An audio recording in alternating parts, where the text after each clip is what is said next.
आज हम बात करेंगे दैनिक जागरण में छपने वाले एक आर्टिकल के बारे में जो लिखा है सुशील मोदी ने, जो कि भाजपा के राज्यसभा सदस्य हैं। इन्होंने टॉपिक दिया है स्पेनिश फ्लू की याद दिलाने वाला कोरोना। चलिए देखते हैं इसमें से क्या पॉइंट हम कवर कर सकते हैं। तो इन्होंने बताया कि जब प्रथम विश्व युद्ध खत्म हुआ और भारत के सैनिक भारत लौटे तो उन्होंने स्पेनिश फ्लू को ट्रेनों से यात्रा के दौरान पूरे भारत में फैला दिया। इससे गांधी जी का परिवार भी छूता नहीं था और उनके बड़े बेटे जो थे हरीलाल की पत्नी गुलाब और उनकी बेटी शांति, वो भी राजकोट में फ्लू का शिकार हो गए और बाद में उनकी मृत्यु हो गई। लेकिन उस समय पूरी दुनिया भी इसे झेल रही थी, लेकिन इस वजह से भारत में बॉम्बे फीवर या बॉम्बे इन्फ्लुएंजा का नाम दिया गया। लेकिन तब भी गांधी जी प्रथम विश्व युद्ध में अपना काम करते रहे और उन्होंने अंग्रेज़ों को घूम घूम कर सहायता दी। लेकिन गांधी जी अपनी आत्मकथा में भी एक जगह लिखते हैं, एक रात तो मैंने बिल्कुल आशा ही छोड़ दी थी। एक ऐसा आभास हुआ कि मृत्यु हुई समीप है। यह समझकर कि मृत्यु समीप है, साथियों से मैं गीता का पाठ सुनता रहा। 1 अक्टूबर को अंतिम समय जानकर कलकत्ता से बड़े बेटे हीरालाल को या हरीलाल को और देवदास को मद्रास से बुला लिया। अस्वस्थता के कारण महात्मा गांधी बम्बई में आयोजित कांग्रेस के विशेष अधिवेशन में भाग नहीं ले पाए। राजेंद्र बाबू जब मुंबई से लौट रहे थे तो उन्होंने भी गांधी जी को देखने के लिए अहमदाबाद पहुंचे और राजेंद्र बाबू ने भी लिखा है अपनी आत्मकथा में कि खेड़ा सत्याग्रह और फौज में रंग रूटों की भर्ती की लगातार मेहनत के कारण गांधी जी बीमार पड़े थे, परंतु इसमें अभी स्पेनिश फ्लू का कोई भी जिक्र नहीं है।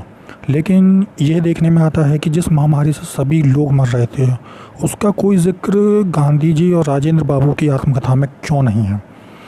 तो कुछ इतिहासकार उनकी बीमारी का कारण स्पेनिश फ्लू बताते हैं। तो उनके पुत्र गोपाल कृष्ण गांधी, ये है फ़ोटो जो कि उस समय का है जिस समय स्पेनिश फ्लू फैल रहा था। तो उनके जो पौत्र हैं गोपाल कृष्ण गांधी कहते हैं कि खेड़ा सत्याग्रह के बाद गांधी जी गंभीर रूप से बीमार पड़ गए, लेकिन स्पेनिश फ्लू का इन्होंने भी कोई भी नहीं दिया है पॉइंट।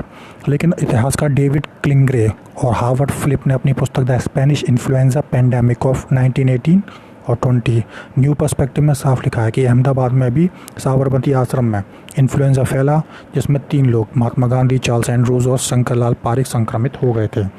फिर महाकवि सूर्यकांत त्रिपाठी निराला के पिता, चाचा और पत्नी की भी मृत्यु हो गई थी।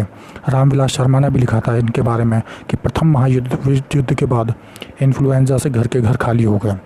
कहते हैं मनुष्यमरी की गंगा के किनारे रात दिन चिताओं की जो जोत थी वो कभी मंद नहीं होती और वहाँ पर टीले पर बैठा एक युवक कभी घंटों तक बहती हुई लाशों का दृश्य देखता रहा।